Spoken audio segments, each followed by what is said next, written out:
오늘 본문 말씀은 전형적인 성탄절 이야기로 이렇게 보이는 말씀입니다. 그런데 이 말씀은 사실은 아주 어울리지 않는 두 가지, 서로 불협화음을 만드는 부조화가 두 개가 들어가 있습니다.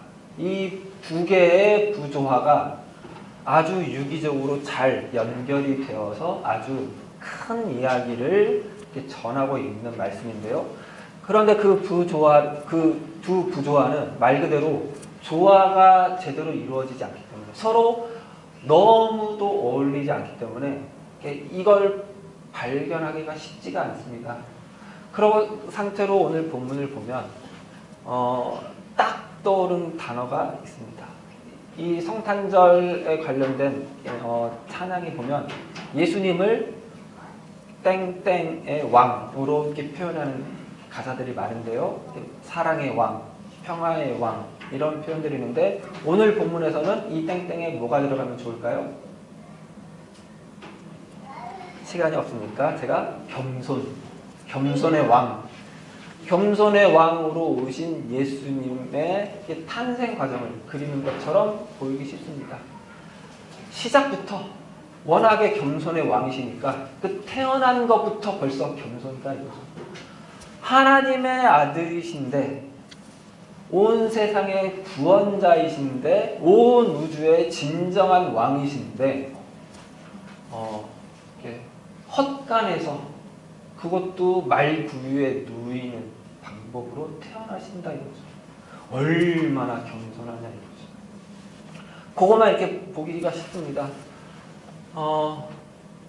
그런데 그런 겸손은 우리 이렇게 많이 이렇게 봤었죠.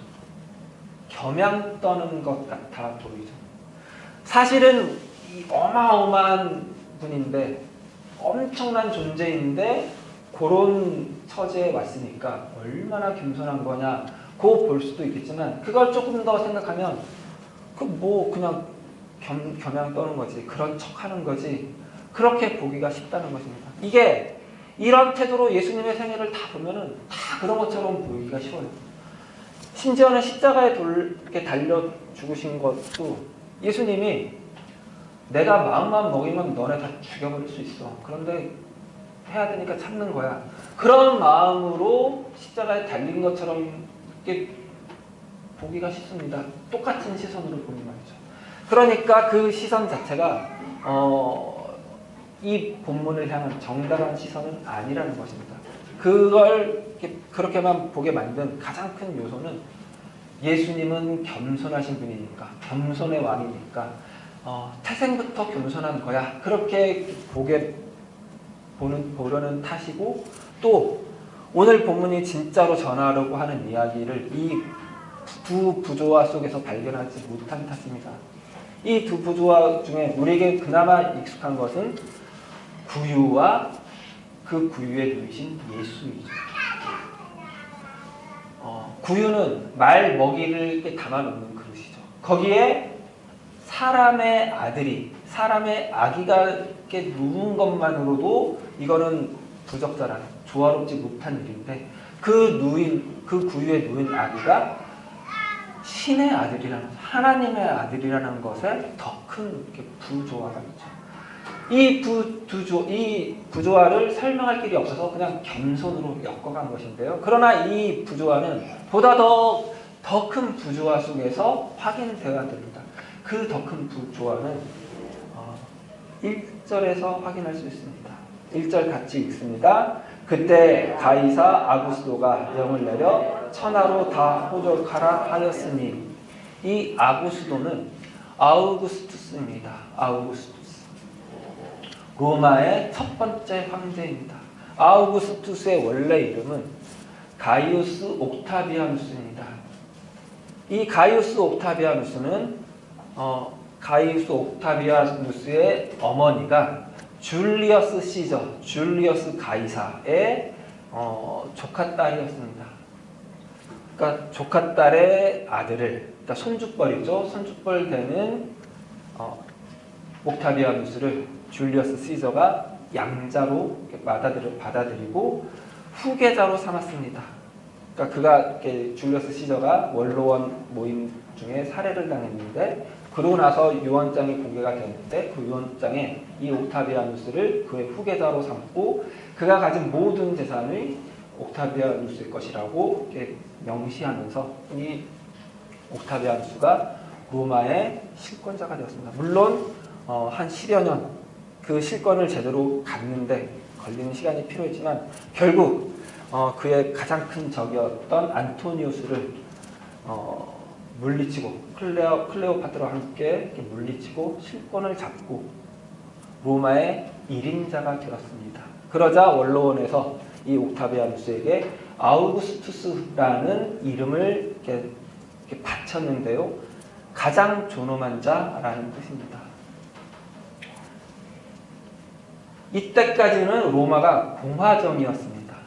그러니까 원로원이 가장 큰 세력을 가지는 공화정이었는데 이 옥타비아누스가 아우구스투스라는 이름과 함께 로마의 모든 권력을 거머쥐고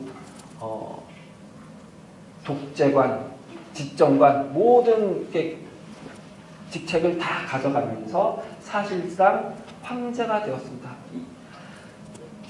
본인은 로마 공화정을 지키겠다고 말을 했지만 사실상 로마의 황제가 되었고 이 로마는 이때부터 진정한 제국이 된 셈입니다. 새 시대가 된 것입니다. 새로운 황제가 즉위하는 것입니다. 정치 체제가 완전히 변했습니다. 이러면 어떻게 한다고 그랬죠? 로마의 모든 영역에 사자를 보냅니다. 그래서 복음을 전하게 한다고 그랬죠. 나는 누구입니다. 기쁜 소식을 가져왔습니다. 모든 로마의 전역에 이런 사자들이 가서 복음을 전파했습니다. 아우구스투스가 우리의 황제가 되었다. 그가 우리에게 정의와 평화를 가져다 주었다. 이런 선언을 하고 다녔습니다. 이 선언과 대조되는 선언이 오늘 본문에 기록된 것입니다. 하나님의 아들 예수가 이 세상의 구주이시며 그리스도이시다.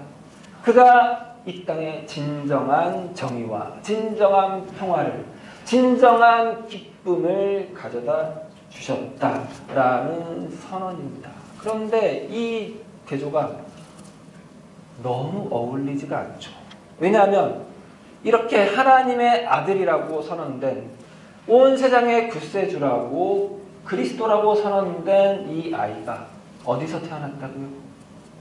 헛간에서. 그것도 구유의 누인. 그렇게 태어났습니다. 그러니까 이 대조가 되어야 해요. 대조가 될 수가 없죠. 아우구스투스는 그러니까 말 그대로 가장 존엄한 자예요. 로마의 1인자, 로마 시민의 1인자, 프린캡스. 이런 칭호를 받는 사람인 만큼 모든 권력과 지위를 가지고 있고 그만한 재산을 가지고 있겠죠. 그럴싸한 자리가 있죠. 왕좌가 있어요. 그런데 이 아우구스투스와 그가 선포한 복음과 대조하겠다고 선언된 이 예수는 구유에 누워있다고요. 이게 무슨 꼴이에요? 이 대조가 되지 않는 이 대조, 너무 조화가 되지 않는, 둘이 매치가 되지 않는 이 매치를 봐야 오늘 본문이 담고 있는 이야기를 들을 수가 있네요.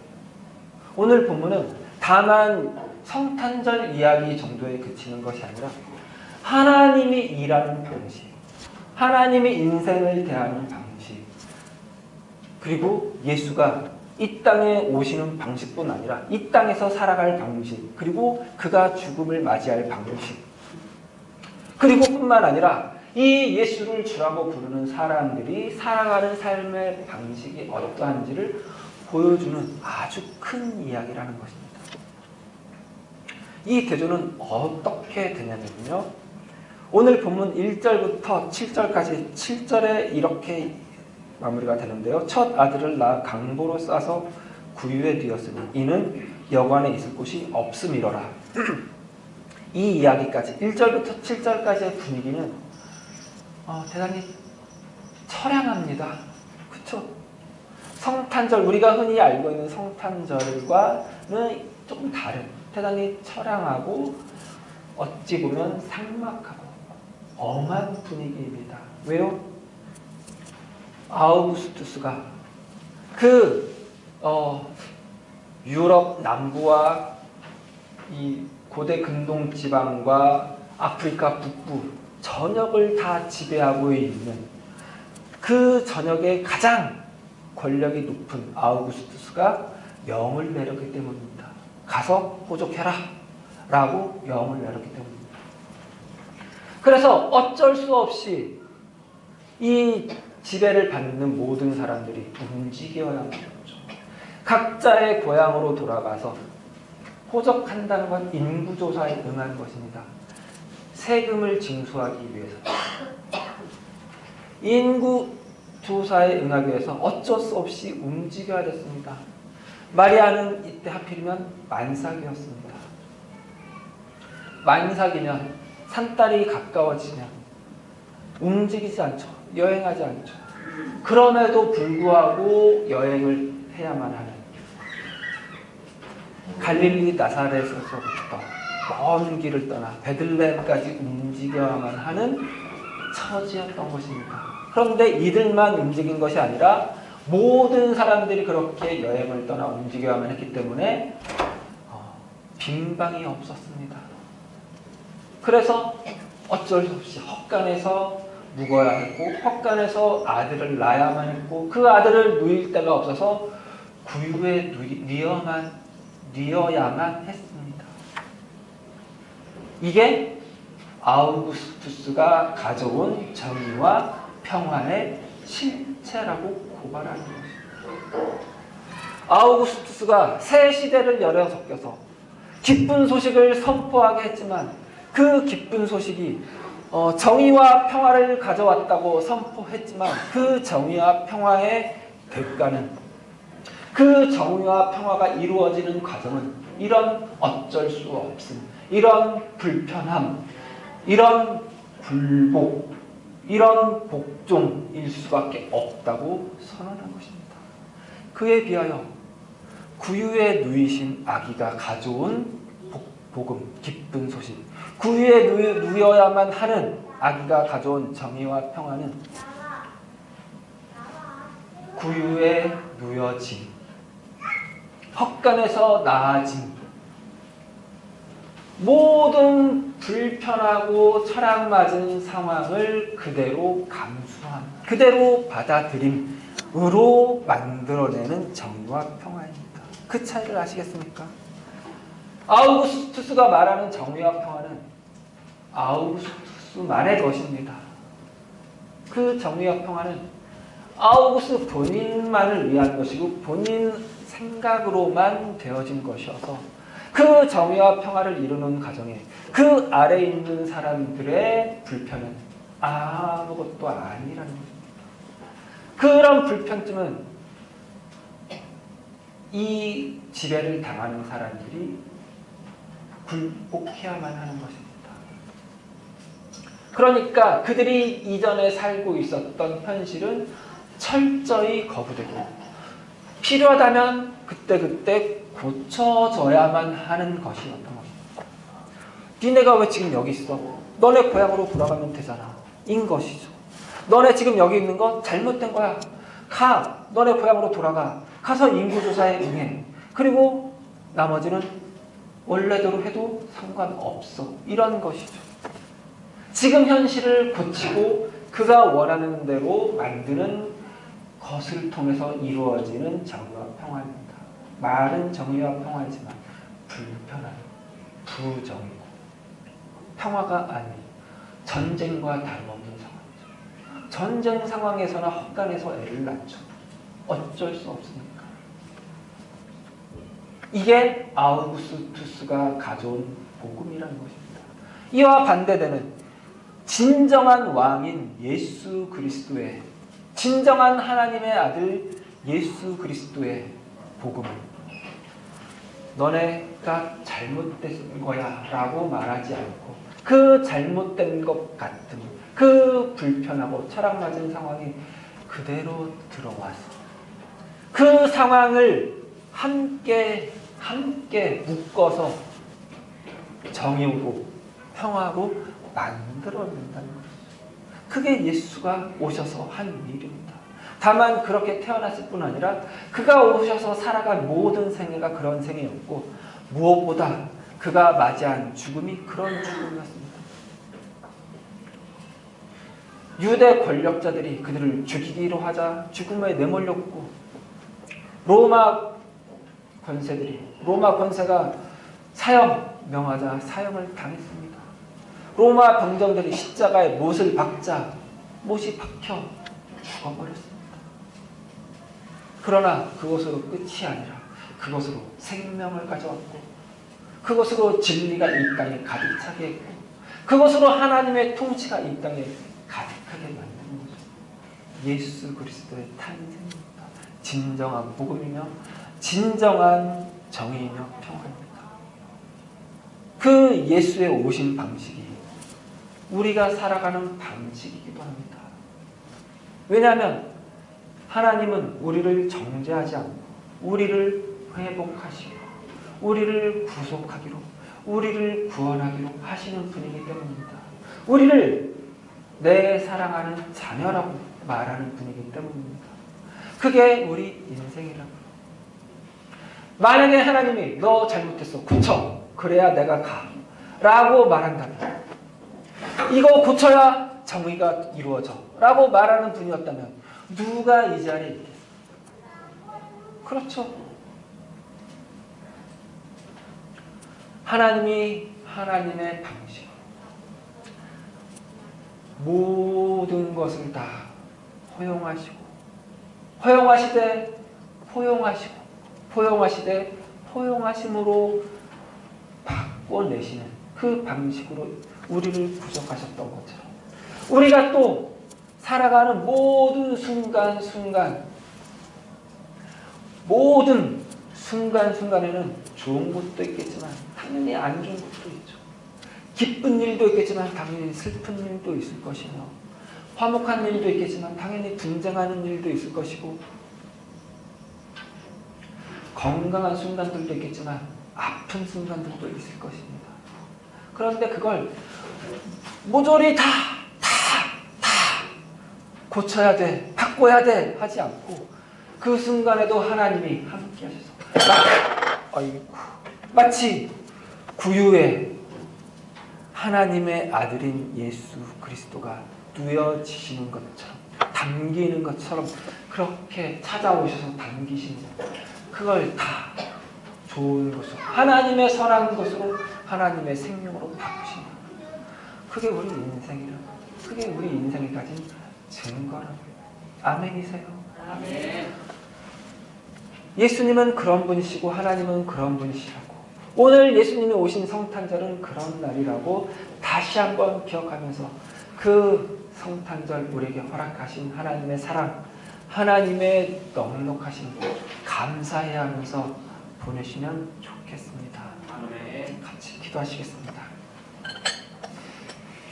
하나님 감사합니다. 하나님께서 이 땅에 보내신 예수 그리스도 그리고 그 예수 그리스도가 가져오신 기쁜 소식 복음 정의와 평화가 정말 우리에게 복음이며 정의이며 평화라고 오늘 본문 말씀을 통해서 다시 한번 봅니다. 이 세상이 주장하는 이 세상이 가져온 정의와 평화와는 완전히 다른 것이라고 다시 한번 배웁니다. 하나님은 그렇게 우리를 존중해 주시고 선대하시는 분이십니다. 예수 그리스도는 우리에게 그렇게 귀하신 분이시며 우리 인생을 그렇게 귀하게 만드신 분인 것을 다시 한번 봅니다. 하나님, 오늘은 그런 날이군요. 오늘은 그렇게 감사한 날이고 우리가 그렇게, 우리 인생이 그렇게 존귀하게 되는 날이군요. 다시 한번 배웁니다. 그러니 하나님, 그 하나님께 감사하며 우리에게 주어진 이 인생, 우리가 살아왔던 이 인생, 그 삶의 모든 순간들 감사하게 여기며 또 영광스럽게 여기며 살아가게 하여 주시옵소서. 이를 통해 참으로 하늘에는 하나님께 영광이요 땅에서는 하나님의 그 영광과 은혜를 입고 살아가는 우리 가운데 참된 평화가 이루어졌음을 우리가 다시 한번 보고 증언하며 우리 삶으로 나타내며 살아가는 데 능한 우리가 되게 도와주시옵소서. 감사드리며 예수 그리스도 이름으로 기도드렸습니다. 아멘.